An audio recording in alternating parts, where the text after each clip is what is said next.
Welcome to Relational Conversations, a podcast about relationships, communication, and the interplay between the two.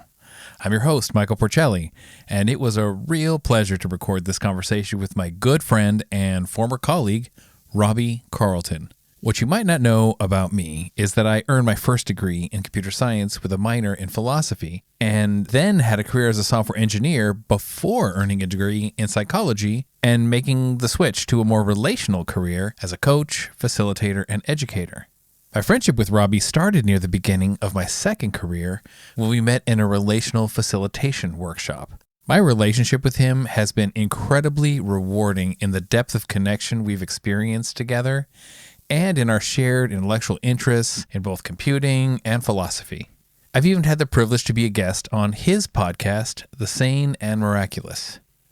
As artificial intelligence becomes an ever-increasing part of our daily lives, we humans have the opportunity to reshape our economy so that we spend more of our time, attention, and energy sharing our experiences and enjoying our connections together. But that future is not guaranteed. More dystopic futures seem just as likely if we're not careful. So, in addition to relationships and communication, Robbie and I get into more wide-ranging topics like AI, economics, and a little bit of history. A quick note here is that we recorded this episode in 2023, and if you've been following the news or technology, you're probably aware of the breakneck pace of advancement in AI. So some of our timeframes might sound a bit off, and some of the news might sound a bit dated, given the time of our recording.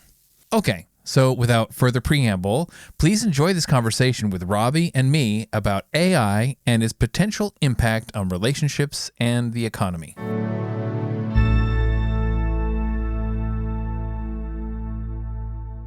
Today, I'm joined by one of my nearest and dearest friends, Robbie Carlton. Hey, Robbie.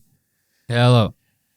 So, by way of introduction, Robbie, you and I go back over 10 years now, and we met at a workshop for learning relational facilitation skills, you might say, a specific practice called circling.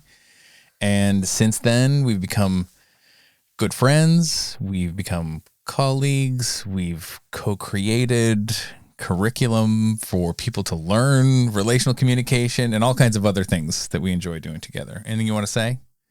Yeah, I mean, all of that. The main thing we did is we trained a bunch of people in circling for a long time. That's right. Yep. And we flew back and forth across the country training people in circling for several years. Right. And we love to nerd out and geek out about all kinds of things. Probably another relevant thing here to say is both Robbie and I share a background and enthusiasm for computers, technology, computer science, and artificial intelligence, as well as kind of nerdy philosophical topics like consciousness studies, integral theory, and these kinds of things. And so those interests all sort of overlap and come together and will be kind of at play in our conversation today. Can I insert a little plug here? Plug away. So, which is just to say, I'm also the host of a podcast called The Sane and Miraculous, and we have actually covered some of these topics, Porcelli and I, together on that podcast. This is going to be a different conversation, but if you, after however long of this conversation, you feel like you haven't had enough of hearing us talk about AI and the various implications, there's a whole other podcast episode of us talking about that on The Sane and Miraculous. So, yeah, just wanted to throw that in. Awesome. Yes. Robbie and I love talking. We enjoy our conversations with each other quite a bit. And we're going to take you along for that ride today. And today, we're centering the topic, especially because it's been in the news a lot over the last year or two. And some people are freaking out. Some people are really enthusiastic.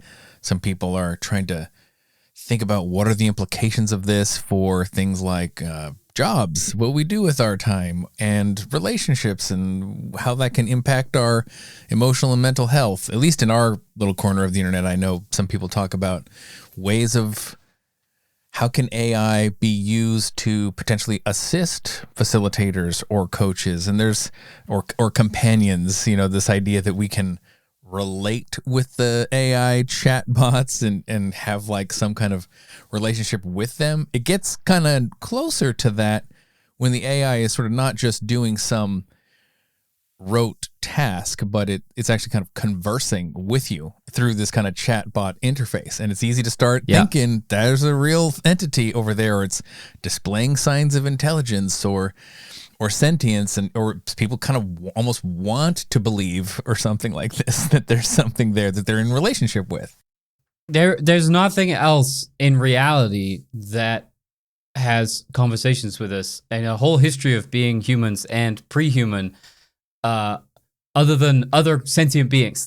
The only thing we've ever had conversations with until the last kind of 20 years, maybe 40 years, has been sentient human beings. And so there's no wiring in our neurology to distinguish between human beings, sentient human beings, and machines that seem like they're sentient human beings. There's just nothing. We don't have the tools to do that. So we're really easy to trick into thinking that these things are sentient. Right. And there was a news item from last year where this Google engineer, who subsequently I think got fired from his job, but he was like, "It's alive," and kind of published this thing. And then more recently, there was a New York Times technology columnist who got into it with, I don't know if it was Bing or Chat GPT or something, and it started telling him like an affair or something, like had a weird, like it was trying to seduce him, or right. It said it was in love with him and said he should leave his wife. And anyway, it actually ended up on the cover of the New York Times. It was really kind of like a cover page. It was kind of funny. So, I mean, I think there's potentially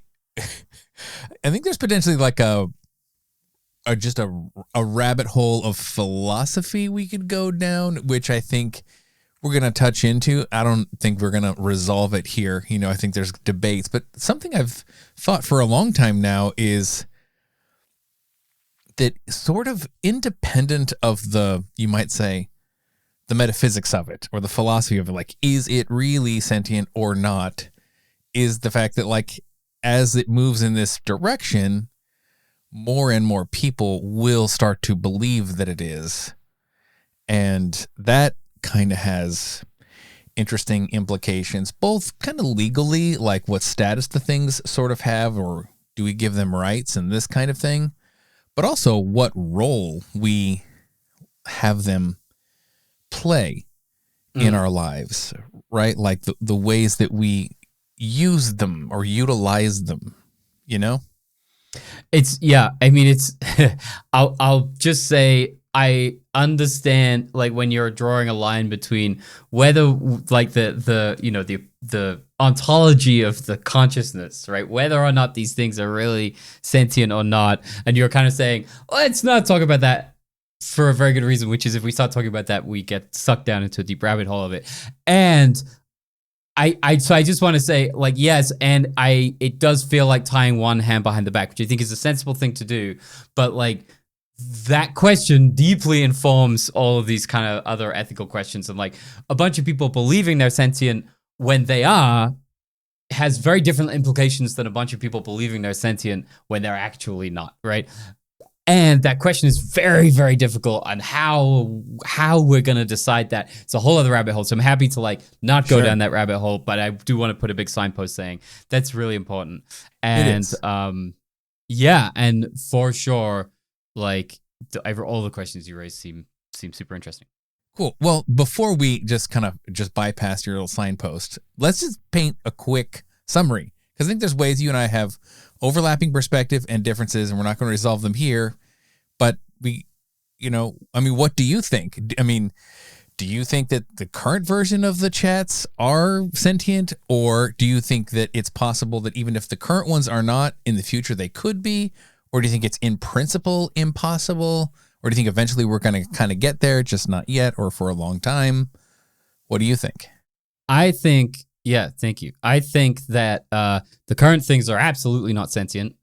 I think that the current technology is not on the road to bringing a sentience by itself. Mm-hmm. It might be that some version of this technology is used in later artificial beings, which I want to say, like, when we get intelligence, we should think of them not as artificial intelligences, but as artificial beings which have intelligence. And I think that we're very likely, and this is a less likely as I'm going further out.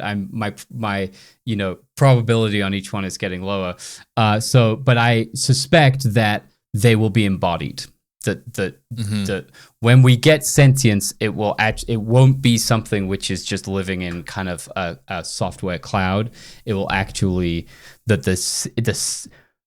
the mechanism of sentience will turn out to require physical instantiation, not purely information processing.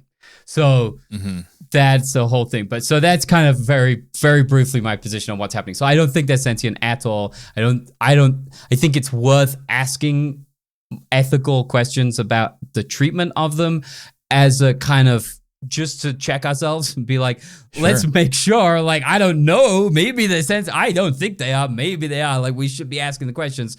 But from where I'm standing, I don't think there are any ethical implications to the treatment of these things. And I also think that it's delusional and potentially dangerous to model them as sentient in your worldview. So that's where I live currently. Yeah. I mean, I'm approximately close to where you live. I mean, I think I agree that about the embodiment thing kind of strongly in a way. I mean, my version of that is I think there needs to be some kind of like perception action loop that is in relationship with some kind of exterior environment. Now, that could potentially be in a virtual environment, but like you got to have this kind of perception action loop with an environment to be fully sentient in the way that humans are. Then it kind of raises this broader question of panpsychism. Are there kind of like, what do you mean, primordial or proto versions of consciousness that exist maybe everywhere? Like, are molecules kind of proto conscious? And maybe there is some version of that. I mean, I definitely think like dogs and cats are. Okay, so then how far down does that go? And does it go down to something like a reinforcement learning algorithm in a soup of data or something like this? There, I'm agnostic. I don't know. It probably has some proto something in there, but I don't necessarily think that is a good idea to emphasize or to think of it as conscious or sentient in a human-like way, or to start thinking of it in terms of like a moral patient, or like a being of moral concern, or that we should start incorporating kind of a regime of rights into our legal system. I think all of that is way premature. And actually, like, even if it's hypothetically possible to do so in the future, like, and again, I become more uncertain the further out we go about anything about what it's going to look like. I don't know if it's a good idea to go in that direction at all, right? Like, I think there's a fork in the road, or a differentiation, you might say, between AIs that sort of are tool-like, that sort of just follow orders, that exhibit things that seem like very intelligent behavior, like kind of the ways that like the Go playing AI or the chess playing AI was like, wow, right, that's, this high achievement of human intelligence that it's just better than in these particular ways. We don't exactly know how it works, but it's impressive. So like exhibiting intelligent behavior at superhuman levels, I think is totally going to happen all over the place. But the creation of something that starts to appear like another being that we're interacting with, it's kind of like, well, how much investment should we make in that? Or should we kind of try to steer away from that and keep the AIs as more just like extensions of our own minds and bodies? Rather than their own beings themselves. I think that's probably better. This is kind of like a different ethics question, like an industrial ethics question, as opposed to kind of like a I don't know what the distinction was, the moral or the ethics question of like, how do we treat these beings? This is the ethics question of what do we work on? What do we build? What's a good idea to build? Which of Pandora's boxes should we leave closed? Right. Yeah. Yeah. I just very briefly, just to go back to the panpsychist, because I'm a pretty kind of confirmed panpsychist, and my response to that idea is that the that the machine learning algorithms have as much consciousness as the servers that are running Facebook or the Bitcoin mining computers. Gotcha. Yes, they do have some amount of consciousness due to the fact that they exist, ultimately living on matter. Yeah, that they exist, but it's not more because of the particular kind of information processing that's happening on those silicon chips than Bitcoin mining or any other information processing. So that's where I like, and we're not, and I know we're not. This is the rabbit hole. We're not. This is the rabbit hole. Okay, no more. Good. Yes, totally. I'm glad you said it. And yes, just this is where you and I start to part ways in terms of our overlap starts to diverge right around there. So to bring it back to the human world, I kind of had these ideas of people have talked a long time about automation. There's a whole history of this, right? Like the weavers of the people that hand wove like textiles, right? And then we automated those with like steam powered weaving, and it was like the Luddites, right? They were like, fuck this, it's going to take away our jobs. And now it's kind of like, it's really great that we make ultra cheap ass clothing for basically everyone on earth, more or less, with machines, right? We're not kind of like bemoaning the loss of those jobs. And there's many examples of sort of freak out where industrial robots, and it's like, oh no, factory workers or whatever. And now we're in a new wave of that, especially because these things. So once you get a thing that's very rote and repeatable, right? Like a position on an assembly line in a factory, and then you can automate it. And like it's easy, actually. It's even easier in many ways if the job is rote and is just sitting in front of a computer. Right, there's a lot of rote things like a podcast producer or a graphic design agency or whatever that they do, a computer programmer that's like, I'm not saying there's not creativity involved in those jobs. There totally is. It's just the percent of the time that you're just sort of sitting there like click, click, repeat, doing a similar thing over and over again is actually pretty high. And anytime you have that and you don't have to even really interact with the physical world, like with machines and stuff, it's actually becomes very easy to automate. And we're in this kind of moment where it's like, whoa, we could be automating away a huge bunch of what have been thought of as like white collar jobs, right? Kind of the college educated sorts of information work jobs. Some people even say like, if your job can be done in front of a computer anywhere, that's a job that the AI is gonna take over pretty quick here. Like, who knows, but soon-ish. What do you think of this current wave of freak out about that, the huge categories of work sort of like being taken over by AI and the impact on the economy? I mean, we're speculating. We're not professional economists, but I imagine you have an opinion. You are a coder, right? And I imagine you use AI tools to help you to some degree. Sometimes, yeah. Sometimes, and they're sometimes helpful and sometimes really annoying. Actually, it's not. They're not. I don't. Yeah, I would say that ChatGPT has kind of joined Google as a tool that I use sometimes for looking things up. Basically, like if I, because it's actually a little bit faster than Google to look things up because you don't have to click through. So if you just want to, if you just kind of want to know how to make some API code, it's sometimes faster just to ask ChatGPT than Google.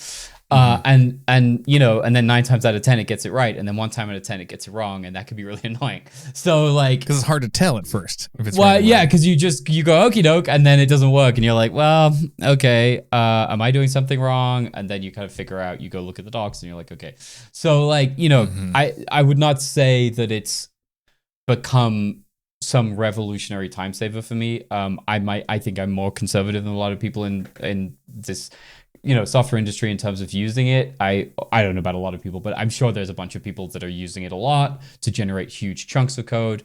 I also feel kind of like there's a distinction between if I'm coding for my own project versus if I'm coding for work. For work, I'm more likely to just handcraft everything because that's what they're paying me for. And, and obviously they're paying me to do it as efficiently as possible, but it would just be a really bad feeling to use ChatGPT to write some code that I submitted professionally for review, and then somebody looked it over and was like, well, all these mistakes, and I'm like, oh man.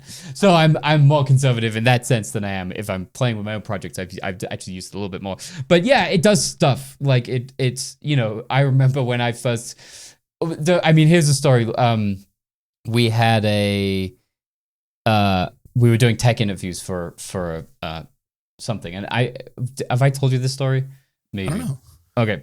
Well, we were doing tech interviews, and this tech interview was like, a coding challenge. So, when you're doing tech interviews, you'll often say like, give to a programmer, hey, solve this problem. And you'll give them like a little weird toy problem that you wouldn't really encounter in real life, but that exercises some of your, coding abilities.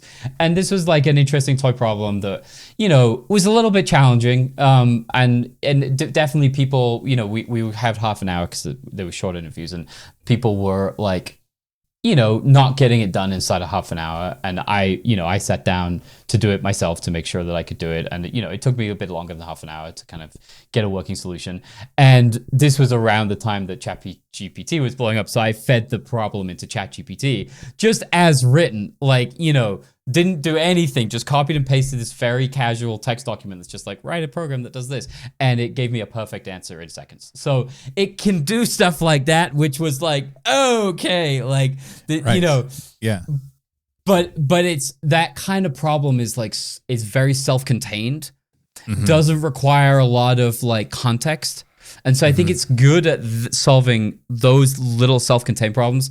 As soon as you have a bunch more context, it just becomes like, it's not actually that useful, or I haven't found it that useful. But it's not zero. So anyway, I don't know if that's really what you asked me, but that's kind of, that's a very personal perspective on as somebody that is, doing knowledge work, and definitely in an industry which is like, kind of, getting ready to maybe make some shifts. So I think I've oscillated between being alarmed. Like, I remember when the art stuff was coming out last year, and I was like, fuck, I'm so glad I'm not an artist, because this must be just a nightmarish right now.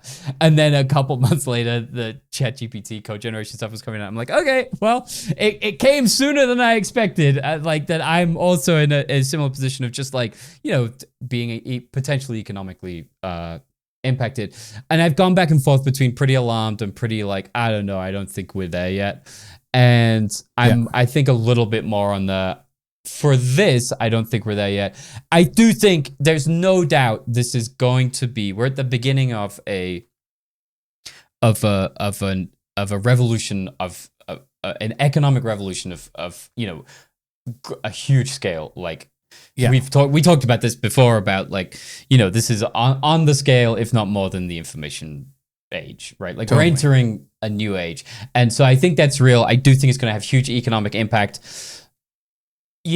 Like the argument that like, well, we've been alarmed in the past, and we've been wrong to be alarmed. Like the argument you made about the Weavers and the Luddites. It's a reasonable argument. I make a similar argument about people that think the world is ending, right? Like, sure. Well, we've always said the world is ending. Everybody's felt like they've lived in the end times. There hasn't been a generation of human beings where there wasn't some chunk of them that was like, this is the end times. But one generation will be right. There will be a generation that thinks they're living in the end times and they're right. So it's not a dispositive argument. And I think the same is true for this. Like, just because we were wrong in the past, I do think that needs to be weighed in. But it doesn't mean, CGP Grey has a video from like 10 years ago at this point, where humans need not apply, where he makes the argument that this one's different. And I don't know. It's interesting, and but I do think it's going to have a huge economic impact, and it's going to change a bunch of stuff. So I think that's real. And there are going to be winners and losers, and the winners are going to be fewer, and the losers are going to be more, unless we do something somewhat drastic. I think that's another position I have, is that given our kind of outdated economic ideas that are embedded in our systems, this shit's not gonna benefit humanity as much as it could versus benefiting a small handful of people that kind of happen to be the right place at the right time. Yeah.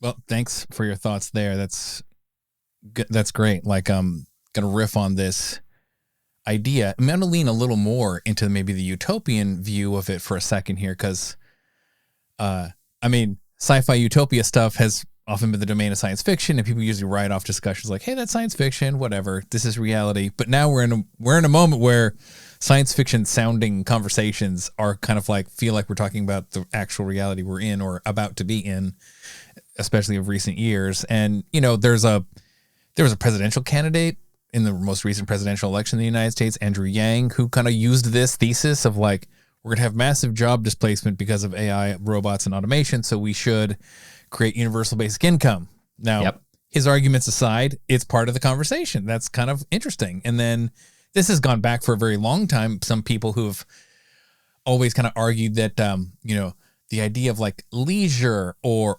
laziness or idleness or time to just be creative is something that we should strive for. And this automation stuff, it goes way back. I kind of looked up some things. Like, there was a French guy, Paul Lafargue, I don't know how you say his name, but The Right to be Lazy. He wrote this in the 19th century. Bertrand Russell, one that I read and I really liked was called In Praise of Idleness, which he wrote back in 1935.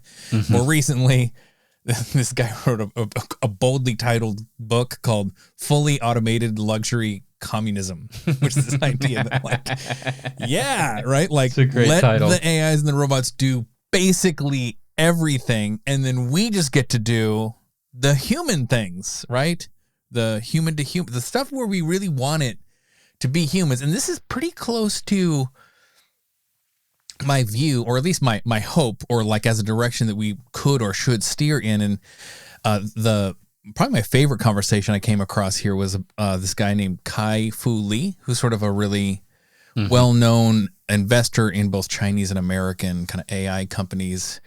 He wrote a book called AI Superpowers, and he did a TED Talk 2018-ish, I think, called How AI Can Save Our Humanity. And he basically makes this kind of argument that like this whole kind of like workaholic thing, or this whole way that, the hustle culture, or the way that we like derive meaning from the work that we do, right? Like, maybe we're going to enter into a era after that or post that where like we will want and need meaning, and the way we spend our times, we will want to still be meaningful, but we're not going to be able to get the kind of meaning of life, or meaning in life, you might say, as John Vervaeke will say sometimes, like out of more of the human to human stuff. So in that sense, it would be like, some people call it the experiential economy. Another aspect of it I think of is the relational economy, where it's kind of, it's like, I'm going to go do a cool thing, watch me go, right? And I have my GoPro or my whatever,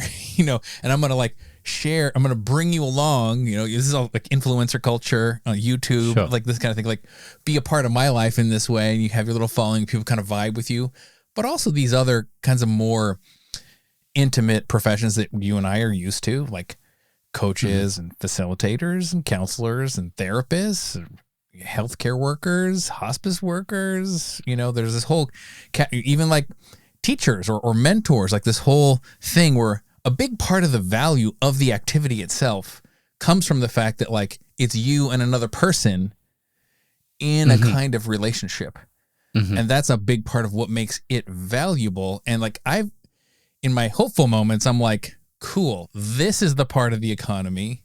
Like maybe it's sort of like, engineers get paid a lot, school teachers get paid very little, or elderly companions or something, hospice workers, right? Yes. And you're like, but what if suddenly the AIs automate most of what the engineers do? So suddenly it's actually like super cheap, and it's actually costs way less. And then the kinds of things like healthcare workers and hospice workers become the highly paid professions, because those are the ones where we want it to be a person. And that's kind of part of the hopeful relational economy future that I like to think we could head towards. What do you think? I have a lot of different thoughts about this. So Let me see if I can. So I watched the TED Talk you referenced, Kai-Fu Lee. He seems like a lovely and charming man. It was a very beautiful story, and shocking that an investor in multiple AI companies is a AI optimist, right? Like Booster, totally. Yeah, like crazy. So at the end, I was left with a little bit of skepticism of like, yeah, I think that's hopeful. Like, what do I say? I mean, it's funny. I keep coming back to the, I'm not a Marxist and I'm not an economist or even like a big, I don't know what the economic answers are, but I can see the problem. And so when you talk about like, the engineers are gonna, we replace the engineers and the engineers are gonna, stop getting paid a bunch, and so then we'll pay the teachers and the elderly companions more because those are humans and we can't automate that. But the thing is, the value that the engineers were generating didn't go away. So the value is going to keep being the dominant value. It's just no longer going to be distributed amongst, even right now it's distributed amongst the engineers and the software people. Instead, it's just going to be distributed amongst the owners, right? Like it's going to be distributed amongst the very small number of people that that put these things into place. So and so one way to, so I don't think that those people, and then what's going to happen is there's going to be, maybe going to be the only economic sector left is going to be these helping professions, these human professions, but the supply is going to be gigantic. There's going to be 7 billion people that don't have anything else to do. So I don't know. So just, economically, there's still a missing, which is currently our systems are set up to disproportionately reward the winners, and AI lets us win better. And so what that's going to do is disproportionately reward the winners. And so by itself, I don't think that AI automating away a bunch of computer jobs is going to mean that the teachers and therapists and elder companions are suddenly going to be the kind of the wealthy class. I think it instead has a danger of creating like a kind of like a super rich class and then everybody else, which is frightening. Like that sounds like really bad news. Totally. Yeah. I mean, this is maybe a slight pushback. I just fully, before I do that, I totally embrace what you're saying, that there's the winners, there's the losers, these big players who have the resources to build the AIs, these big platform companies, people like Google and Microsoft and the Chinese sort of equivalents of these companies and so forth. Like they're still going to capture a lot of value by being able to do this. And I think implied in what you're saying is, right, there's probably an additional, you might say, like larger scale reform or upgrade, evolution sort of needed. This is at the level of governance and the economy, more so than it is just about algorithms and technology. It includes those things, but it's bigger than those things. That's right. Yeah, and I would agree, and this actually touches on another topic category, which is a huge rabbit hole we won't go down, but it's like this distinction between the Web 2.0 and the Web 3.0, right? Web 2.0, where there are these internet companies that provided ways for users to generate content. At first it was blogging, and then it was, YouTube and social media and all these kinds of things. And on the one hand, it's actually kind of cool, right? You can hop on there and like make a name for yourself and become like a minor YouTube star and all this kind of thing. However, the platforms, these big companies that are essentially, they're operating an online, they're controlling a whole marketplace, right? Like the advertising dollars and the YouTube minutes, or like Amazon between the buyers and the sellers and the third-party vendors. And it's like, well, they're like the Uber middleman, and that's also a problem. But then, recent years and these discussions, it's almost like people in the co-op movement, which this goes back to the 19th century, and these kind of newer ideas around like cryptocurrencies and how you can distribute ownership. They've kind of come up with these ideas called like the platform cooperative. Can we merge these ideas where, it starts to feel like it has some features of like libertarianism and some features of socialism kind of combined in an interesting way. And there's way more to talk about here, but like, yeah, that's a potential direction of this hybrid, whatever, technological governance, economic sort of reform to the system that would allow us to create platforms where this human to human exchange can take place more readily. But interestingly, like I agree. I mean, I work in that space, right? Like that's how I work in the kind of distributed computing space and the kind of democratizing of computing. And what I noticed hearing that is like the problem with looking to Web3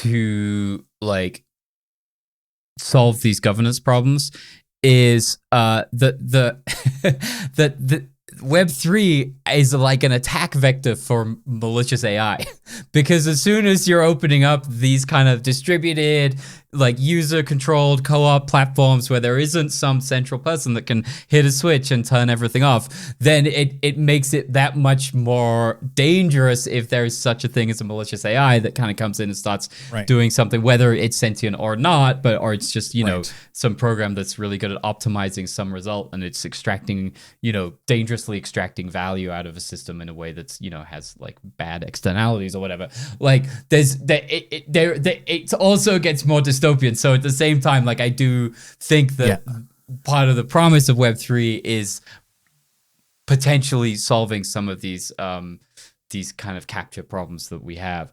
But it could also enable it, like essentially the blockchain equivalent of like an internet worm, which could be like super devastating, right? Like, and much harder to deal with. Much harder.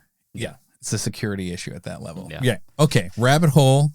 Like, let's go past this one. Great. Let's just say we recognize the need for kind of an evolution of governance and economics along with this thing. If we're going to have a world where people that do more human to human, like work, you might say, or just they spend their time doing more human to human stuff, and they're not essentially, having. I mean, it's a weird thing. Like, what's the ultimate version of this? Like, people hanging out and somehow earning a living, or like being able to meet their basic human needs, or the economy somehow. It's a weird thing, right? I mean, if I think about some of the things that you and I have done in the human side of our career, right? It's like a lot of that kind of is, right? It's like we're going to sit in a circle and we're going to share our feelings, and then we're going to share what it's like to hear about this person's feelings back with them. And you're kind of like, okay, what are we doing here? It's like, and then we're like amplifying this kind of like felt sense of connection, intimacy, and we're like, wow, we can even teach people how to like generate this thing. And then it has such a high degree of what you might call like intrinsic reward or intrinsic value that it becomes kind of like, there's almost like a danger of it becoming too addicting at times, where people are like quitting their jobs and just sitting around talking about their feelings all the time. And we have seen some of this in some of our communities of practice, where it's like, cool, what do you want to do? I just want to go back over to the community center and, find some people and talk about my feelings some more because it feels really good, right? And you're like, okay, fascinating. But like, in some sense, it's a good thing. I can see how it can become too much of a good thing. But when I sort of think about like an ideal future, it's like there is something about, sharing in the human experience together, and the way that it is intrinsically valuable. It seems like this is a really great way for people to spend their time in some kind of utopian future, assuming that let's just kind of assume for the purposes of the discussion that the AI's work and the economic system upgrades it, and like, okay, cool, like we're there. Is this a good idea? I mean, I think that's and it's reminding me, I knew there was something else I wanted to say about the kind of the super optimist, the Kai-Fu Lee, like AI is going to take away our need to work so that we can spend time with our families. And I think if, he seems like a real, like a workaholic, right? Like the guy, I mean, that's his whole TED talk. He was, right. Right. Maybe he was, right? Like his whole TED talk is the story of what a workaholic he was. And for those people, maybe they need to work less. Like, you know, there's also something that's like, well, work is fun. Like, it's interesting to work. It does give meaning, and I don't think that that's wholly pathological. I think it's been co-opted by, by our culture and society in ways that become pathological. And I think American culture particularly, but also, it sounds like, I don't know China, but it sounds like China is like not even doing worse. Great on the work-life balance thing. But like, compared to Europe, like I was just in Germany, and it's way more chill there. People do not work as much, and I think they're happier for it, right? So like, I'm not saying like America work ethic is great, but I wouldn't want to live in a world where there was no work to do, because it's fun for me to work. Like, it's fun for me. And because what is work? Work is solving problems. Work is looking at like a gap or a problem in the world as it is today, and imagining a better future and moving towards that. And I don't like the idea of a world where all of the problems have been solved and there's nothing left to do. I also think that it's just never going to happen. Like, it's not available. So that's also good news. But like, that's the other thing I would say about the kind of super utopian vision of this is like, it's just a safe bet. Like, when electricity was coming around, we talked about this with the atomic stuff, right? Like, people, when it really, on computers, when the dawn of the web, and we were like, okay, this is just gonna, everybody's just gonna love each other now. We're gonna understand each other. We can communicate across the whole world, and it's just gonna create this like global consciousness of unity and love. And it's like, yeah, that's not what happened, right? Like, but right. I'm not also like a, like a Luddite of saying like, there are people that are like, God, the web, especially Web 2.0, was just an absolute unmitigated disaster, and it's made the world worse. But the same with electricity, the same with atomic stuff. Whoever first made the wheel was probably like, shit, like all my problems are solved now. I can roll this thing, right? When we look at the wheel today, we don't think about the wheel as being some kind of magical solution to all our problems. So to me, the most likely thing is that we are going to continue to live in a flawed and beautiful world, and that AI is going to make our lives better in a way which we will very rapidly become completely like accustomed to and take for granted, and not really enjoy the benefits in the same way.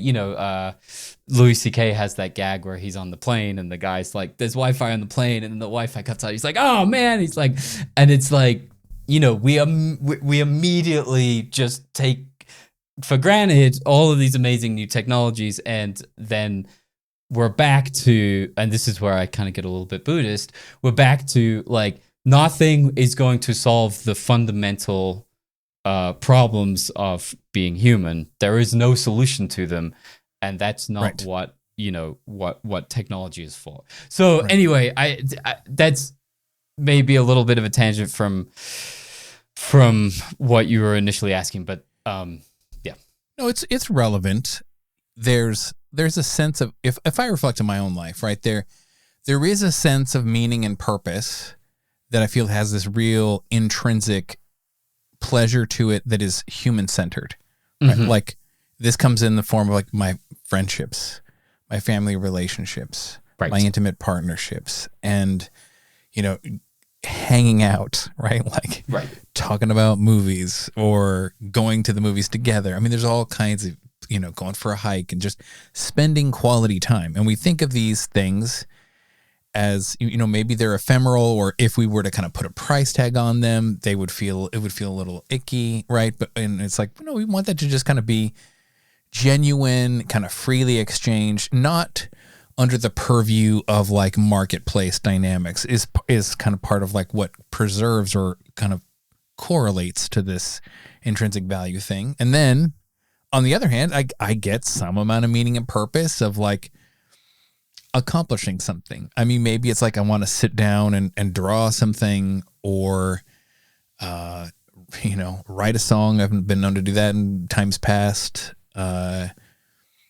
solve a project, build a thing, build the last one I remember doing was like, okay, build these like little end shelves on the side of the cabinet in the kitchen where we could put all our coffee mugs. And I'm like, yeah, right. Like, I don't want to hire somebody to do that. And some of the stuff is kind of like, yeah, somebody to clean the toilets. Let's hire somebody to do that. Right. But, a home improvement project is actually a place where people do a lot of that nesting and kind of like, I want it to be me who kind of comes up with the idea and then does the work to accomplish it to some degree.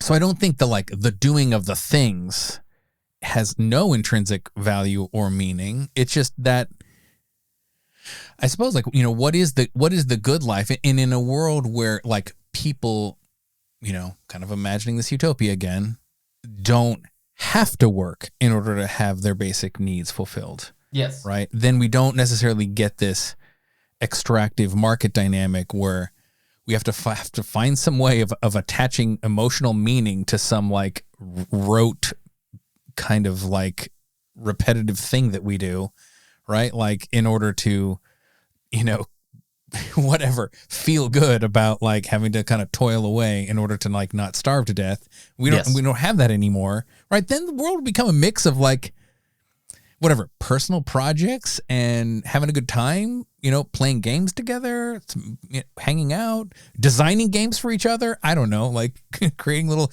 like Minecraft simulations. Hey, come to my little Minecraft thing or whatever. I don't know. Yeah, it's interesting.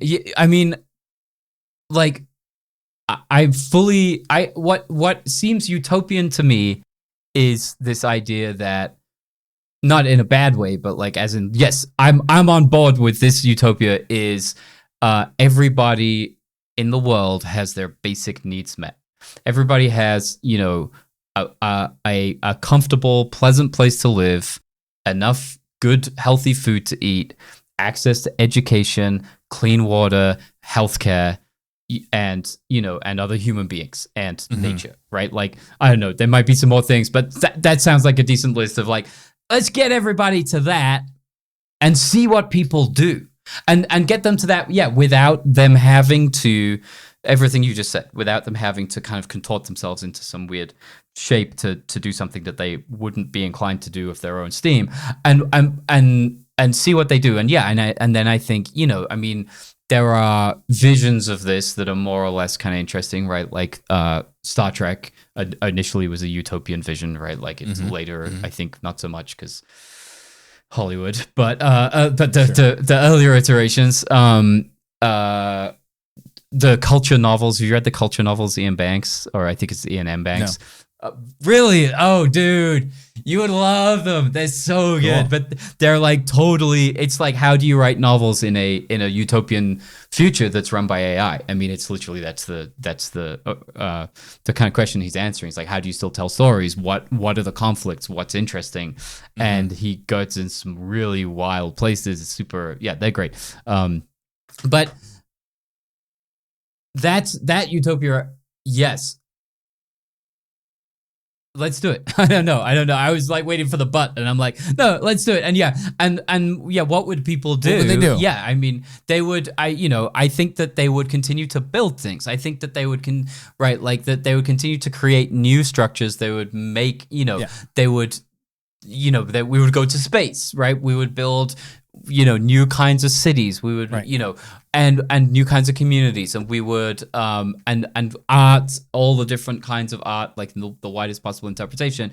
And and we would, for sure, one of the things that happens, right, like this is Maslow's hierarchy of needs, right? Like as you're a lower level, right, like the story you were talking about, the work that you and I did together for years, was we were working on a very high level of on the hierarchy of needs. We're working on self-actualization, right? Like for the most part, and with some kind of healing and relational lower level need stuff. But essentially, the only people that were showing up to that were people that more or less had those lower needs handled and were interested in doing, or at least successfully bypassed, and were interested in doing self-actualization need stuff. And that, I think, as the lower needs get more automated, you get more room for that. And it's, so that for sure, some of what will happen is there'll be more and more people in various ways, whether it's relationally or whether it's by going to spiritual teachers or whether it's by whatever else, astrology, but they're going to get into like deepening their own sense of their unique human expression in the world, right? Like, Yeah. I take a pretty broad view of like what I think people will do. And I do think currently, if you kind of take this top 10% of the globally wealthy, both of, you and I are kind of in that, we live in modern Western democracies, capitalist, blah, blah, blah, this thing. We already are starting to see that. And you touched on a few of them. Like, what would people sort of do if they had the kind of spare time to do it? It's like, yeah, maybe they would go do a lot of transformational workshops, or they might, join communities where they get to sit around talking about their feelings, or maybe they go off and be like, let's do that thing. Let's be an intentional community and have a farm, and it's organic, and we're all going to live together, and it's going to be whatever, polyamory or not, something else like. These kinds of pursuits of, you might say, kind of experimental living. I think there's a correlation here with just how many people go off into cults in kind of modern kind of affluent societies. Let's go over here, and it's like a lot of stuff built around wellness or around spirituality kind of leads in that direction. But also to kind of broaden the inclusiveness here in a weird way is, you might say, like junk YouTube. Is that if you think about like the amount of weird little check me out, I don't know, watch me do my makeup, or watch me eat a raw steak, or listen to me chew on it, or all these weird obscure things, and people are kind of like, cool, I get to do this weird thing and then invite people to kind of join me in doing it, and they do, and I kind of get to make a living doing it, and people go like, I can't believe I get to do this for a living. It's sort of weird. Like, or I'm gonna perfect my body through working out, and I'm going to share people my process. Look at this new little piece of whatever exercise equipment, or let me show you how to do the proper form of this or that. I mean, and then you have an audience for it, and then you're like, all right, cool. I'm just inviting people to join me in doing what I would normally do for myself. And you kind of created this, like, it's like a nicheifying. It's just this hyper, whatever you want to call it, like massive amount of specialization across a huge swath of the market, and people get to do that now. Not everybody, but a lot of people. Yeah, and that's I think that that's a version of self-actualization, right? Like that to the degree when somebody says my job is just being me, and I'm getting paid for it, like maybe that's self-actualization, or maybe that's actually just getting to that utopian vision accidentally a little sooner than the rest of us, like. Like I don't like my job is not, I don't just get paid to be me. Like I get paid to work. Like I get, I have to make myself think about stuff that, I otherwise, I'm interested in thinking about, but not necessarily every day. I don't wake up and be like, oh, well, it's amazing that I'm just naturally doing the thing that I'm getting paid to do that I would otherwise just do for my own entertainment. Right. So it's interesting because we're kind of, we keep hanging out in economics, which I hope is okay. But like, because there's two ways of imagining that. Like there's one where, the current version is people have found a way to monetize that stuff, right? Like the guy that's eating raw steaks has found some way of like, he goes on YouTube basically. And so, and how is that monetized? Well, YouTube is selling advertising. And so the advertisers are extracting enough value out of the people watching him eat steaks to be able to share some of that wealth with him via YouTube, who also takes a cut, right? And so all of that's pretty gross as much as you say that, right? Like, it's like, what's the version where there, where and maybe there's always should be prizes, and this is, I think the difference between, I don't know what the difference between communism and socialism is. I don't know if anybody does, but like maybe the difference is in one, there's still rich people and not so rich people. And, the people that figure out a way of extracting value or generating value or extracting value, win more. So I don't know what I'm saying. I'm saying like that thinking about like making YouTube videos of yourself eating steak as a job is, what if it were just a hobby and instead we just all had hobbies? Yes, you're kind of getting close to what I imagine it would be like. I mean, one more note on the economics, and then I want to bring it back to the relational, because we're relational conversations here. But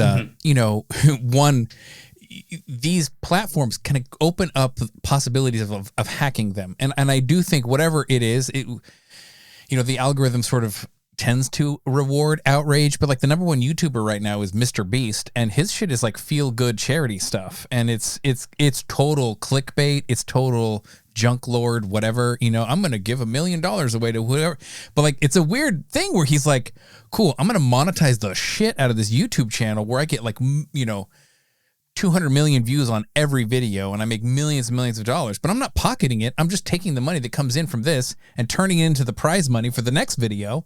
And I just create this like clickbait, a number with a bunch of zeros after it. Watch me give away, blah. And then all the kids are kind of like going like, and they're savvy enough to know kind of cool. I just keep my eyeballs on this from the beginning to the end. I get entertained. Mr. Beast gets money. Mr. Beast gives it. It's like you're extracting value from advertisers, from rich companies, and giving it to fucking regular people. But you're not, because where are the advertisers getting their money from? Sure, from you. Right. I mean, like the kids might maybe think they're immune, but there's no fucking way they're immune. Otherwise, the advertisers... I'm not saying it's a perfect system. Yeah. I'm just saying it's wild. It's an interesting conduit that sort of creates some capital flow in the reverse direction, which is kind of interesting. I mean, I see what you mean. That it's weirdly monetizing philanthropy. Which is that's weird. And it's crowdsourcing it too, because you're kind of like, cool, I'm going to turn your eyeballs into money and give it to somebody who needs it. Right. And it's working. Like, whatever it is, the combination of the algorithm and Mr. Beast's brain and, this whole fad of junk lord YouTube or something is working for the time being. It's who knows if that little loophole will close eventually, but then I imagine there will be kind of another one, right? Like, anyway, back to relational stuff. Great. So I'm going to do a little kind of historical place setting here again. Like, early on in the history of computer science and AI-ish things, like this guy, it was like back in the 60s, created a thing called ELIZA. Mm-hmm. And that's an acronym for something, and maybe people have heard of ELIZA more recently because of all this discussion of ChatGPT, but essentially it was just a very simple chat bot. It was text only, and it modeled itself off of like a new form of psychotherapy at the time. It was pioneered by a guy called Carl Rogers, which is essentially more or less just repeat back to the person what you just heard them say, right? And then they have this experience of like, I'm being heard and understood, and just that feels better, right, than the way you felt before. Like, oh man, right, I'm feeling really sad because I just had a fight with my girlfriend. And then the chatbot goes, yeah, I hear you're feeling really sad. You just had a fight with your girlfriend. Mm-hmm. And then the person goes like, yeah. And it was this, I mean, it's just so basic, and it's a million miles more primitive than the fucking chatbots we have now. The sophistication is just so small.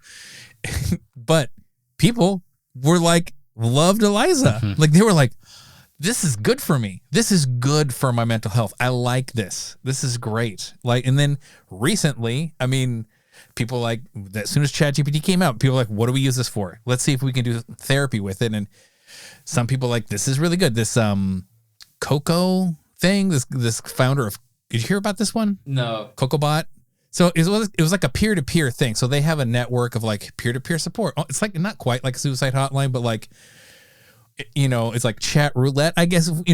Reach out and find somebody who like you can just have a conversation with it. And we've been around circles of people who've like trained in things like co-counseling, kind of like techniques for doing this really well. But it's like, hey, it's not quite like these bigger platforms like Dial a Therapist sort of things, but it's kind of like connect to another person. And they were like, let's see if we can have the Chat GPT like listen in on the chat between these two people and suggest things to say. Mm-hmm. And it was funny, like the ratings of these were higher than the average human responses without the Chat GPT support. But then as soon as they revealed to the users that the responses were enhanced by ChatGPT, then people were like more disappointed with essentially the same output. So there was it was like just having that extra little meta knowledge that it was sort of chatbot enhanced decreased your satisfaction with the thing. And I think this kind of raises a bunch of different things where it's, like on the one hand, maybe having computer assisted, support bots, chat bots would be good, right? Because in a sense, like, when I'm at my lowest, or when sometimes I just like, scribble on a piece of paper, I'm journaling or whatever, right? It's like, do I really need another person?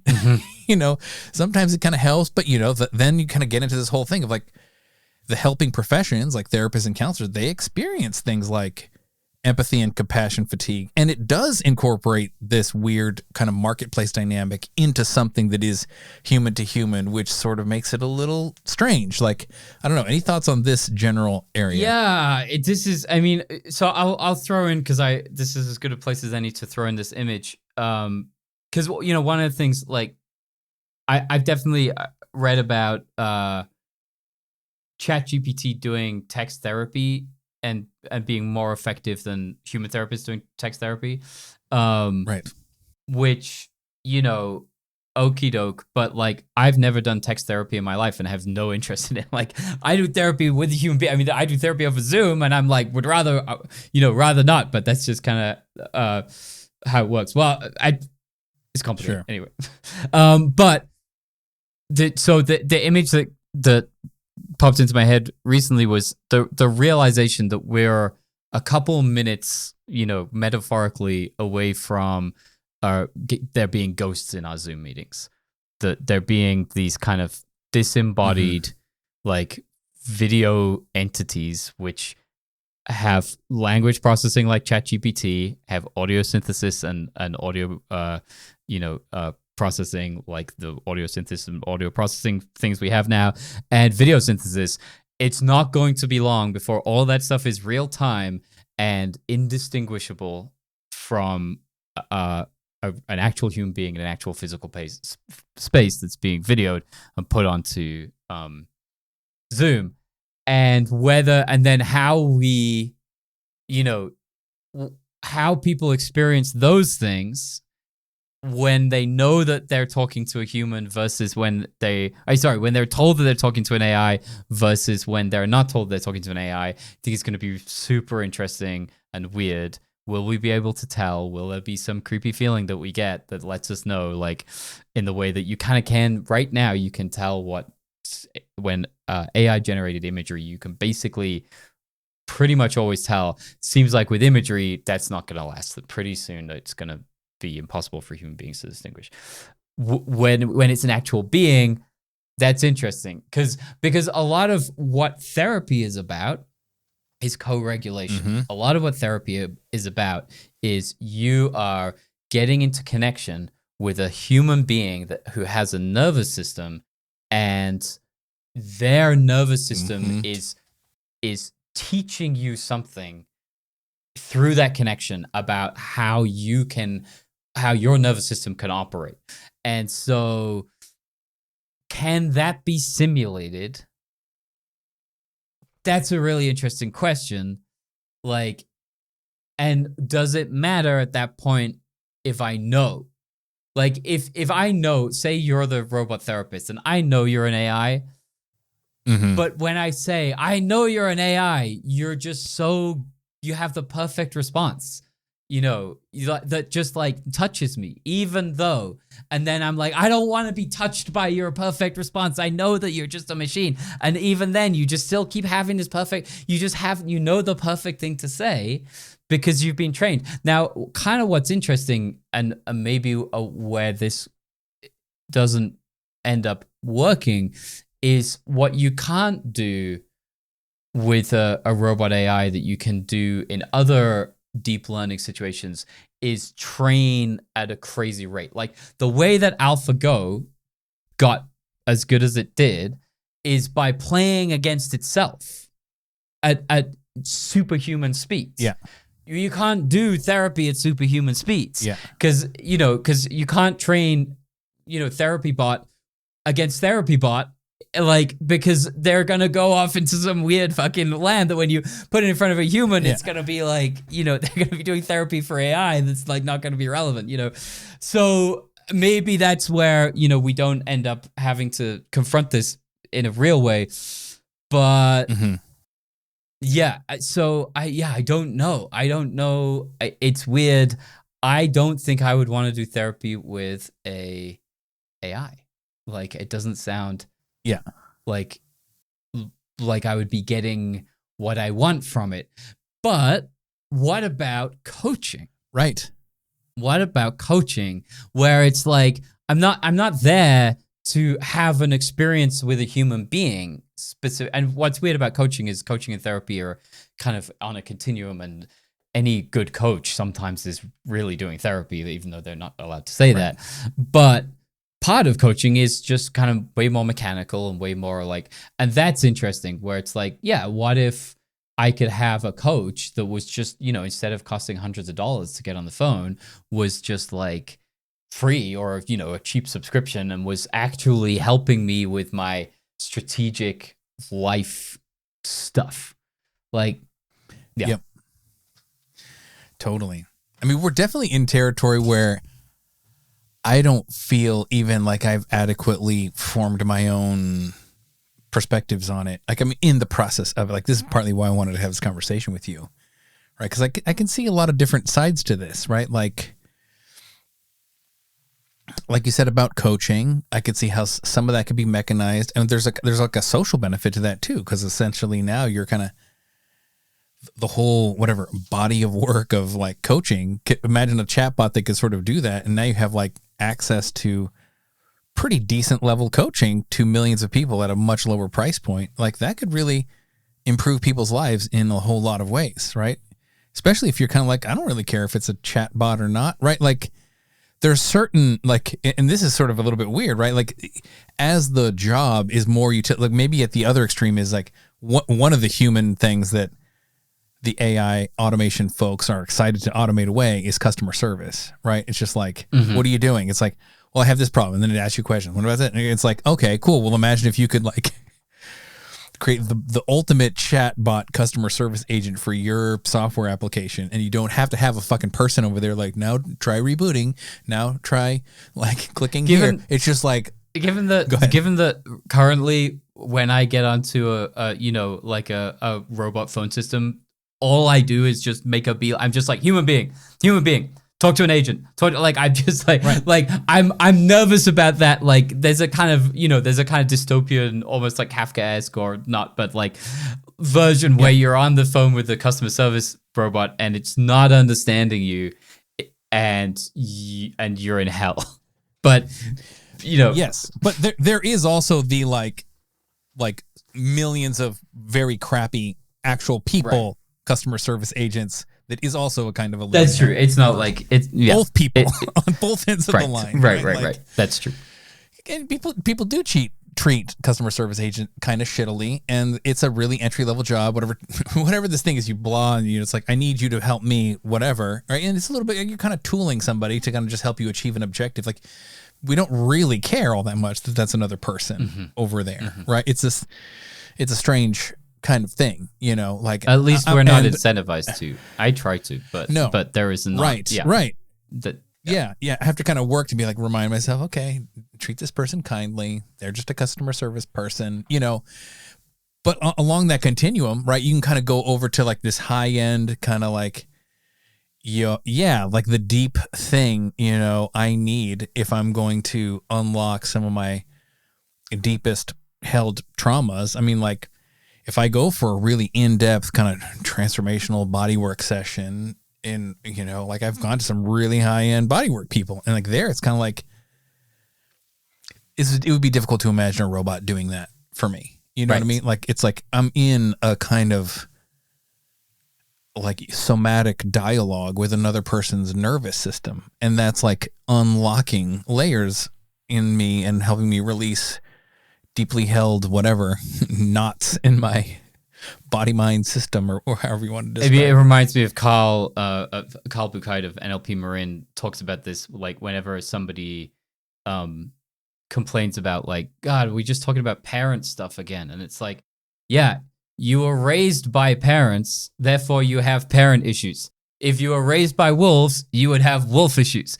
And like when we can generalize that and say you were raised by humans, and so you have human issues, and there are only those human issues are likely only resolvable with humans. Like, and that's kind of that's what therapy is. Is like you got your human issues that you got from all your interactions with humans, and now you're dealing with it. You're working with the human to try and repair some of that damage. Now, as children are more and more raised by AI, they might have more and more AI issues that actually can be repaired by AI later down the road by better AI. Like the first generation of kids that's raised by robo-parents will have to go to the second generation of robotherapists to heal the damage that the robo-parents did. But we're not quite there yet.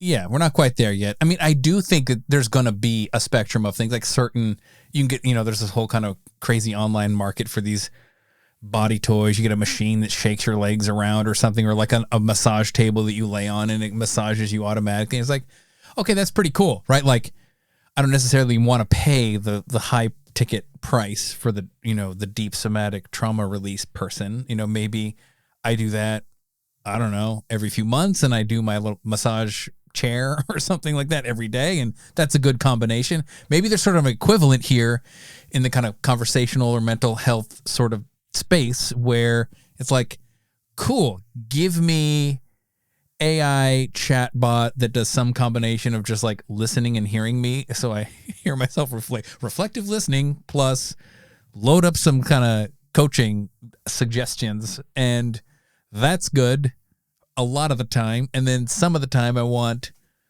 this high-end thing. I mean,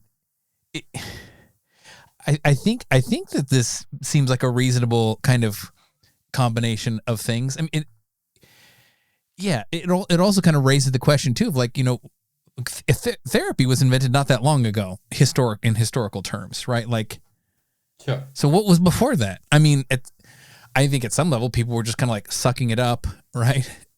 More lower level on the Maslow's hierarchy was kind of the way we were focusing our attention. Mm-hmm. We didn't really have the luxury to kind of unwind our childhood traumas or whatever. Mm-hmm. But on the other hand, I think there was like some equivalent, like you might say like priests, I guess, or ministers did something somewhat equivalent to that, kind of in a larger context. And I don't know, maybe there is some, in a way, when I think of like working out my relational issues, it helps to have external help. Like if I'm going through a tough time with my girlfriend, it would be like, well, I want to talk this over with a friend mm-hmm. or my own therapist. So I'm not like having to bring all of that or feeling like I need to bring all of that into my relationship with my girlfriend. I can just kind of focus on the relational thing. So it's like there's some amount of distribution there that is kind of like I want a human on either end of mm-hmm. that, kind of the support person and the main person. But then there's also kind of like, I still need to know how to communicate effectively with my girlfriend, mm-hmm. Like that. The need for me to be able to do that is not going to go away. And I think that's where kind of relational communication and training kind of will probably never go away fully, Anyway, mm-hmm. Mm-hmm. Any thoughts on that? Yeah, I mean, it's interesting. My brain's going a few different directions, but like, the question about what preceded therapy, and I think in some sense, like, well, it was a legitimate innovation. That's like, what preceded, allopathic medicine was a bunch of nonsense. Like, and some, probably some, good folk tradition stuff, but like a lot of stuff that didn't work as well, right? So I think that there's, mm-hmm. it's reasonable to say that we just weren't as good. James Hillman, who's, this Jungian analyst, mm-hmm. has a book that's a great title. It's something like, we've had 100 years of therapy. Why is everything getting worse? Which I think is, it's a great question. I haven't read the books. I don't know what his answer would be. But probably he's not actually that big of a fan of therapy. I don't think so. He'd probably be like, yeah, it doesn't really work. But and then there's these questions of like, well, modern, right? Like in the modern world, the last kind of 150 years, the unique pathologies that are kind of showing up because of that. A big one being, I think, this like atomization of community and this kind of isolation, right? And so the work, like the relational, and this comes back to, when you were saying about people quitting their jobs and just saying, I just want to come to the community center and do circling all day because I just like, that's what I just want to do. And like, I think to me, that's a kind of like when people get addicted to something like that, that is it's a response to a fear of future scarcity. Mm-hmm. Right? Like, it's like, I had a scarcity of something in the past, of some vital nutrient, which I think just like basic human connection, being with, like, feeling your heart with another person, mm-hmm.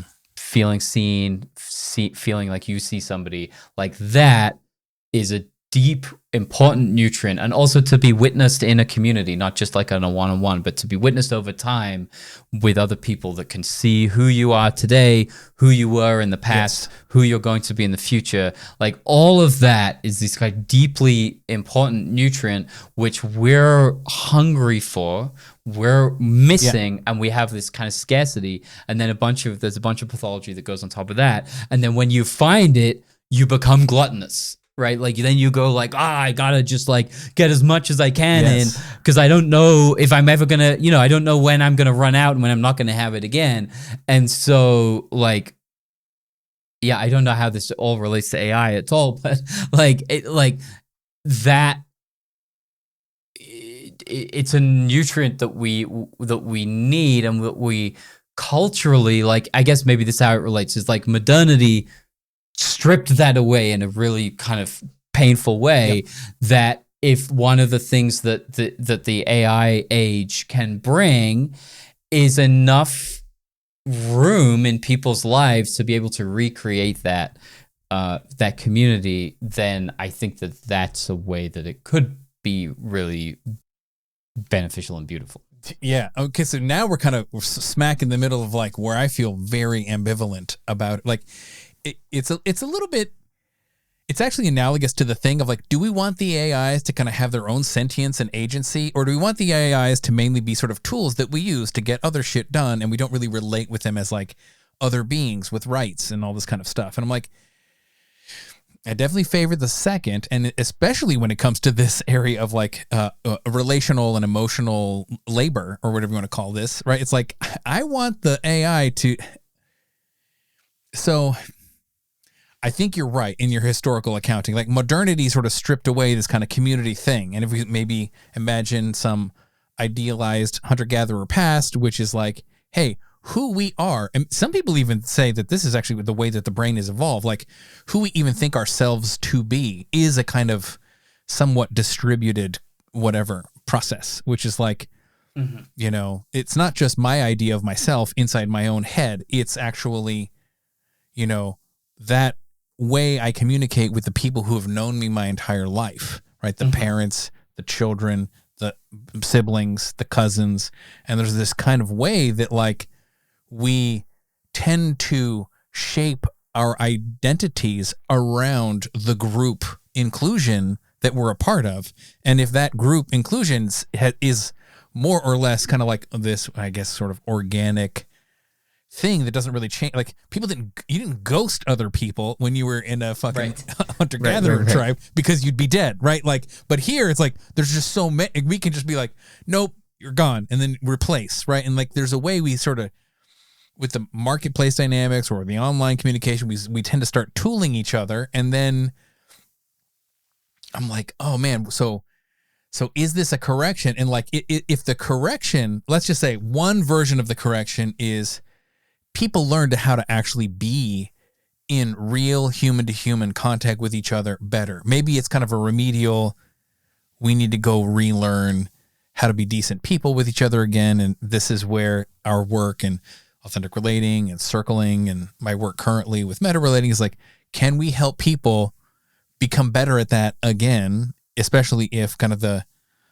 modern socioeconomic, cultural sort of modernity, like you said, and postmodernity has atomized it and separated us and like removed essentially this developmental nutrient in the relational dimension that like it is very scarce, right? Like, but the answer is like not to put an AI at the other end of that exchange, but actually help people become better at doing that with other people, because that's the place where we want it to be. Totally. And maybe I wasn't clear. I'm saying the AI automates enough of our tasks that we have the time and space to be able to go do that with people. Yeah. The other tasks. Exactly. Right. Yeah. Like the AI does our taxes, Yeah. so that, whatever it is, like, so that we can spend more time in community. Yeah.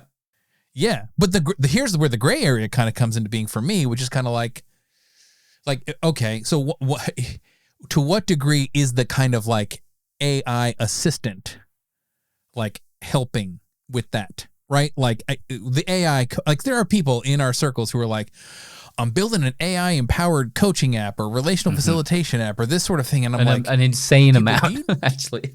Do you know what the fuck you're doing? Like you're literally taking the one thing that we don't want to automate away entirely and you're accelerating that. I'm like, no. Like let's not take human relationships there's weird precedents for this, right? Like, I mean, the whole kind of sex bot, as soon as we had robots, people were like, let's make sex bots, right? Or like in Japan, they have this, have you heard of these rental family services where you're like, I need to go to a funeral, so I'm going to rent a girlfriend or something, you know what I mean? Like, no, that's wild. An actor who pretends to be like, this is kind of part of one of the symptoms of the illness of modern secularism is this kind of thing where like, whoa, we've actually put marketplace dynamics on actual embodied person relationships, right? Like, or sex workers who provide the girlfriend experience.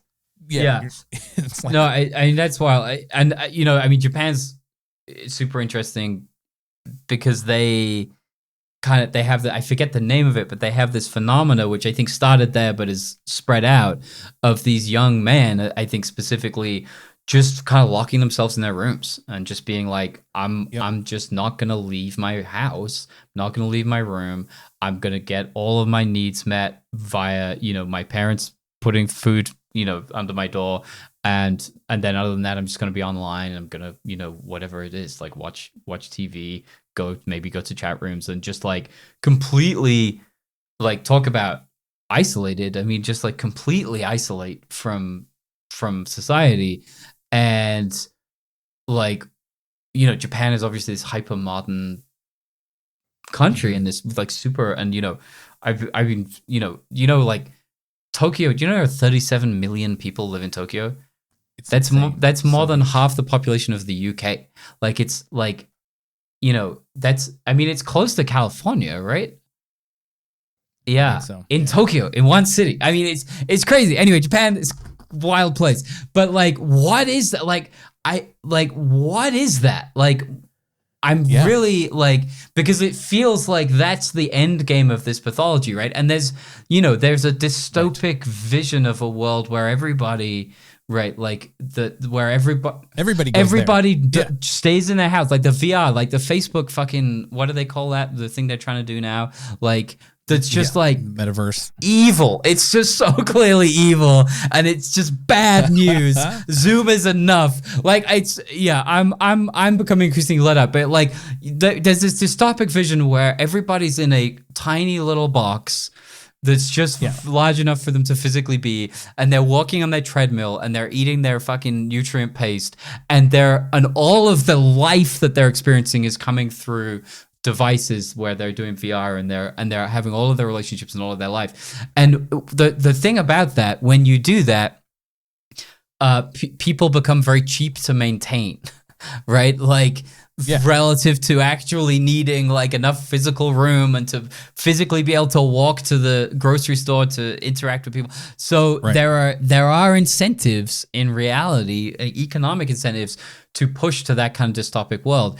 And that's very frightening. Yes.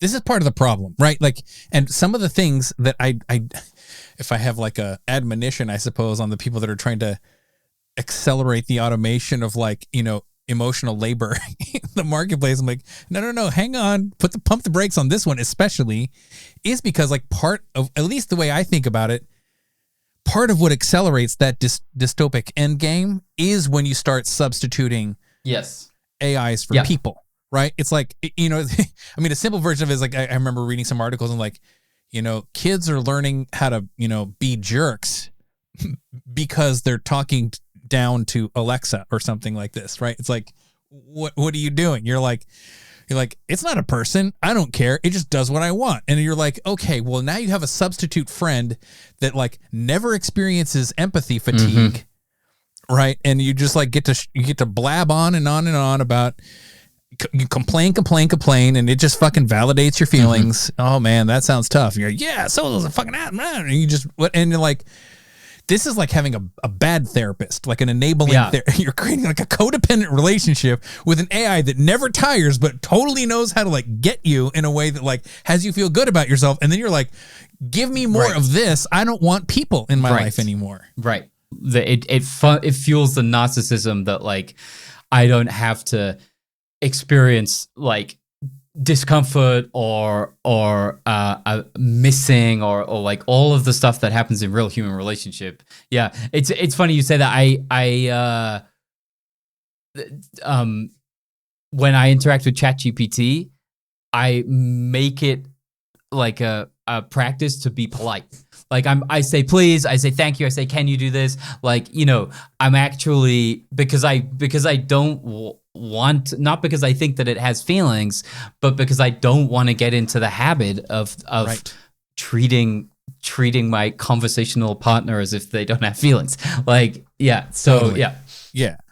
I mean, the extreme version of this is Westworld. We're like, this is for all intents and purposes like a real human person in front of me, but you're like, cool, but I can murder or rape it because it's a robot and I don't care. Like, what effect does that have back on you as a person? Is this good? Is this what good is this? Like, is it just amplifying not the better angels of our nature, but our like inner demons in some way? Right. Like, I mean, I could sort of see this kind of going in this way. And I mean, maybe there's like an autocorrect in here. Like, do you remember what was Agent Smith was talking to Morpheus about the first version of the Matrix in the movie? He's like, we made it totally wonderful.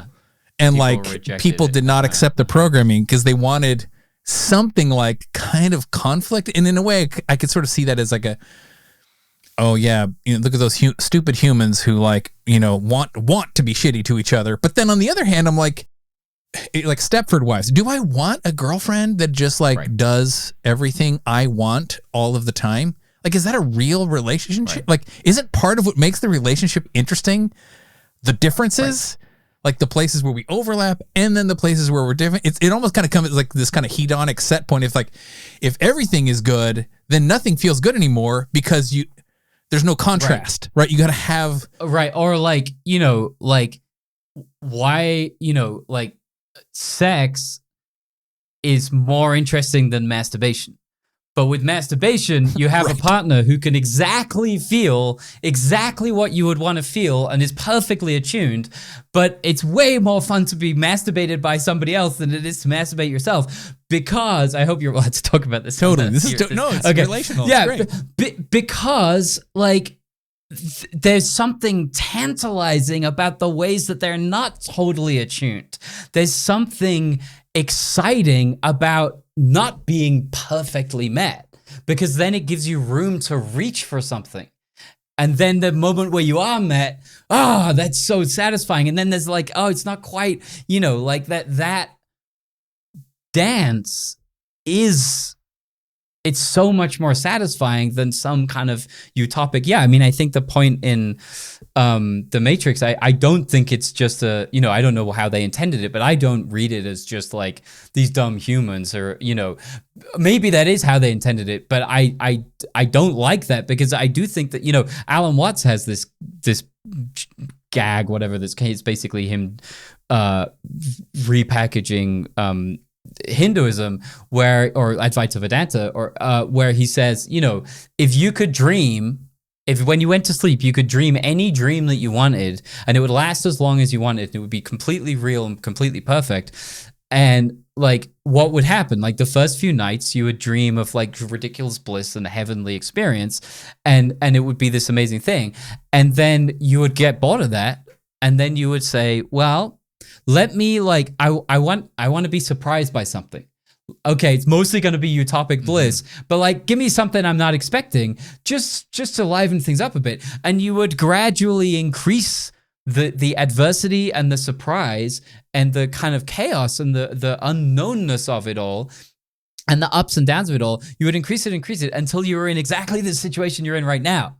When you are living this life that you're living right now would be the choice that you would make if you could choose anything, right? It's so fucking good. And it's ironic that Alan Watts is, the character that seduces away the robot girlfriend in Her. Yes. Because I don't know why. It's just like, or it's a connection. I don't know if it's ironic, but like that, that feels like deeply human. And like, actually, what are we here for? We're not in heaven. We're on earth. Right. And so like, what does it mean to be human on earth? It means not being satisfied by every single thing that happens all the time. It means having the ache of the gap between what we can imagine and what we're experiencing. This to me is like, this is kind of part of the, like if I sort of imagine like the AI alignment problem, what are some of the things we want to make sure that the AI overlords sort of preserve into the future? And there's something in this territory, I think is part of it. It's like, I want to still be surprised. I want to still have some degree of subjective experience of my own agency. And I want to have some degree of some relational something where there's the self and the other, and then we're in a dynamic with each other. Like if you just sort of obliterated all the others, or all the others were just more or less slaves to my whatever, you could invert it and you could say like, cool, the AI is like, I'm going to give you a bunch of slaves and only give you what you want. And it just like programs these agents to figure out how to give you exactly what you want all the time. And you become the slave, right? It's just this weird, right? And maybe in a way, like your consciousness sort of fades out because it's like, you're not really perceiving differences anymore, or your behavior has become nearly 100% predictable to the agents that sort of like enclose you in this chamber of like feedback loops. And it's like, well, now it really is kind of a matrix. What are you just plugged into something, right? You're in this vibe, or in our sci-fi nightmares, not just the matrix, but like the Borg in, in Star Trek is like this too. And they talk about it. It's like, yeah, it's like I'm in some kind of like bliss state, but like I'm not really there anymore, right? There's no difference. It's kind of this bliss of being part of a hive mind. Or it's really interesting, your instinct that if the AI built this world around you that was so perfectly met all your needs, that your consciousness would start to fade. Because I had the same feeling.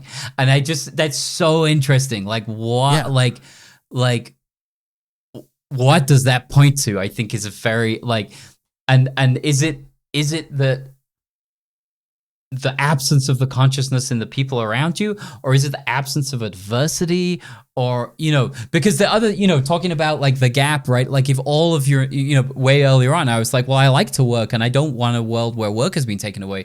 Well, the work is the effort of trying to bridge the gap between the world you can imagine and the world that you're in right now in some way. And so if the AI has perfectly bridged the gap and there's no gap, like there's no imagination anymore. Yes.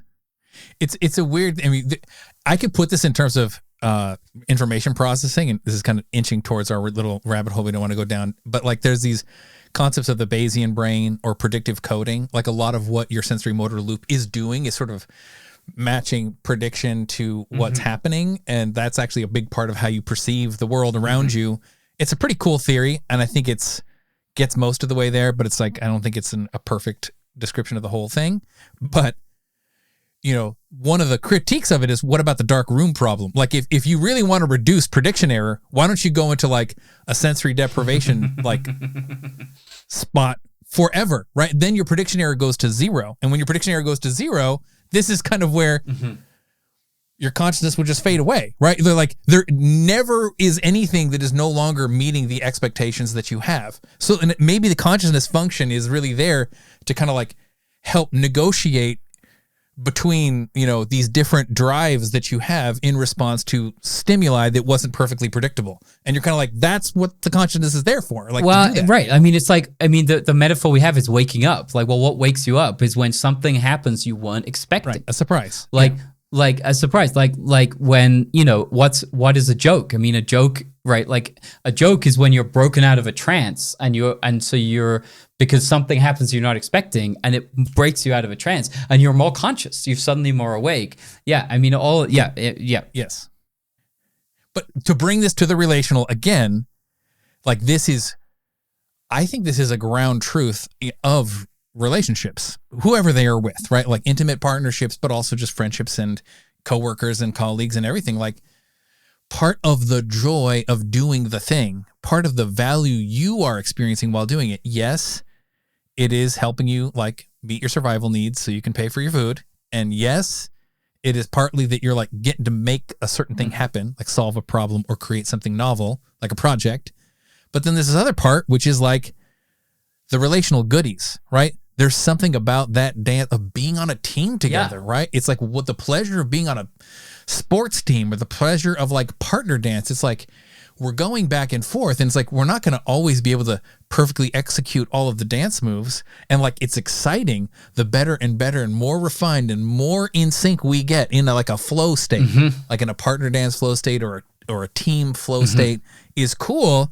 And you might say, oh, we're sort of like reducing prediction error, which is kind of helping the flow go. But the other part is kind of like being on the lookout for the surprising thing, right? Like, oh, that was a misstep. Let's figure that play out again. Let's correct it and go forward. And the fact that that's always sort of there because there's like an agent, there is a being on the other end of that relationship that is not entirely predictable to you. That is like it's almost like a prerequisite for all of these other relational things that we want, like love and a sense of connection or a sense of belonging or a sense of acceptance, harmony, right? Like the harmony feels good because it's a solution to disharmony, like in a way, you know what I mean? Like all of those things require an other. Yes. That is sentient. Right. Yeah. Right. So this is like, don't try to automate our relational world away into AIs. Like it's not a good idea. No. The AI should just be tools, in my opinion. I 100% agree.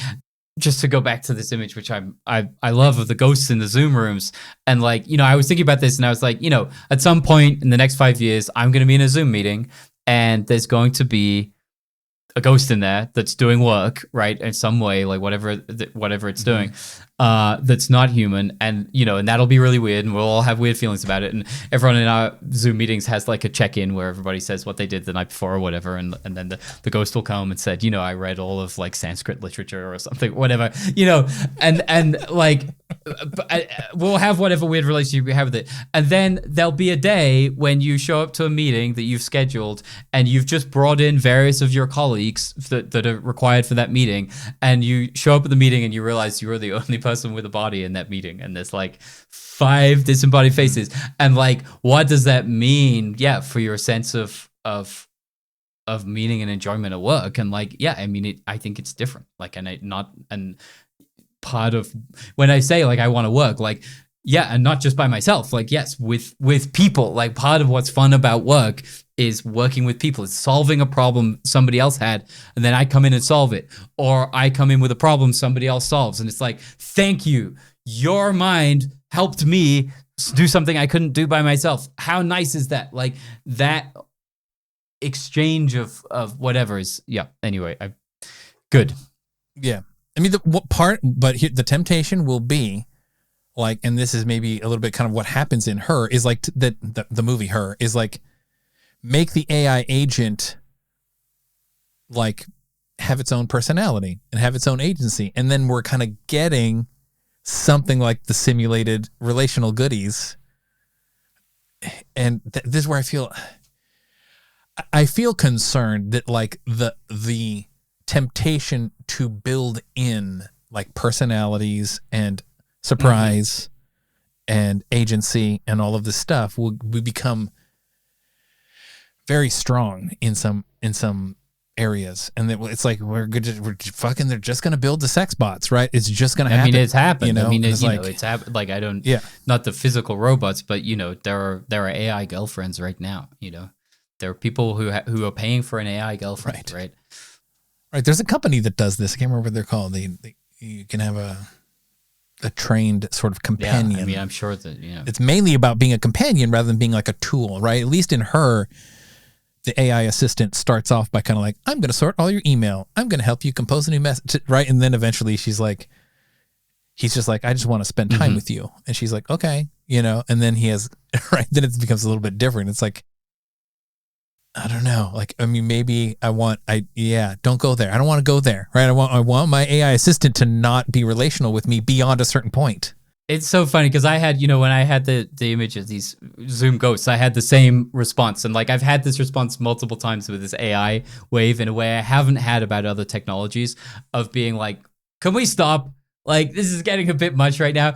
And I think partly that's because we're getting older, and this is what happens to people. It's like, when you're young, you have a lot of room for the world. And as you get older, you construct the world that you feel comfortable in, and the changes start to get more uncomfortable. I also think this one is particularly kind of scary and disorienting. But it's funny that you're having, because I think of you as being more optimistic than me, but you're also having a version of, hey, like, let's not do that. Like a version of some kind of alarm, and like, let's pump the brakes. And I think what's scary and challenging is like, there's no, people are just going to build it. Like, people are going to build these things. Like, if somebody wants it, somebody's going to build it. Like, that's just, so we're not going to, the way out is through, right? Like, we're not going to be able to deal with the problems that AI presents by trying to stop people from using these tools. I mean, maybe there'll be some kind of disarmament, like global treaties of like, but for that to happen, it's going to have to get really scary first. There's no way that's happening based on what's happening right now. Like, some AI is going to have to like hack into some whatever like military system and start firing weapons, and then people will be like, okay, we need to, it's not going to happen through this in response to the slow degradation of like human well-being, right? Like, it's not how international treaties get formed. So I think I think maybe what I'm trying to say is like, your alarm and your kind of like, let's pump the brakes, maybe it needs to be redirected into, here's how we deal with the fact that is going to happen. Yes. Totally. I mean, maybe in the end state, it looks a little bit like the end of the third Matrix movie, where it's like the AIs agree, let the people who want to wake up out of the Matrix get out and go be real, in the flesh humans.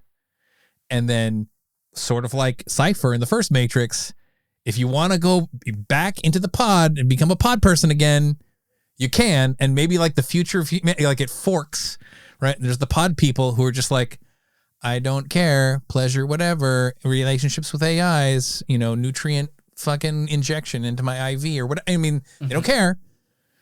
Right. And then maybe as it kind of comes around where you're like, no, this does matter to me. I want whatever. And then it's kind of like, cool. Then the AI is cool. You can leave, push this button and they flush you out of the pod and yay, I'm a natural free human. I mean, we already have a little bit of that. I mean, if you think about like what the Amish do or what some of these intentional community people do, where they're like, let's move off grid and like have a farm and like whatever, no more whatever Wi-Fi waves around us. I spend way less time on my phone than most people I know deliberately, because, but I'm also, there are people that are way further down that road. Yeah. I mean, we're already doing that, they're right. Or like the folks, I wish I could remember the name of that phenomenon, but the folks in Japan and increasingly elsewhere who are locking themselves into their rooms and spending all their time on the computer. Right. They're making that choice already. Yeah. They're the protopod people. Yeah. They're saying, I would rather live in this dissociated world of comfort than deal with the stresses and the anxieties of the real world. Yeah. So let's start wrapping it up. I'm going to just paint a little picture for the listeners of kind of what I want it to be like, and a little bit connecting it back to like my purpose in doing this company, meta relating, it's connected, right? Like, I do think we need to solve the economic thing we talked about a little bit, right? Like, so it's not just platforms extracting value. And then if we automate kind of like the have to do it kind of rote work that's just kind of boring almost entirely away, then we get to do some combination of hobbies, right? Projects, and spending our time just experiencing each other, you know, the human to human stuff, the kind of intrinsically valuable relational goodies. And I think some people's personalities will prefer more of one and less of the other, and vice versa. And then maybe there's some, you know, if there is a group of people that want to become pod people, we just make sure that the exit ramp is available to any pod person who's like, get me out of this pod, you know, so they can kind of join the free range humans or whatever, right? But also an on-ramp for the pod. If somebody's like, fuck it, you know, I don't want this, whatever this is, organic life, plug me into the pod, right? And they can go the other way. But then a lot of what we do with each other at least in the organic human free range world is like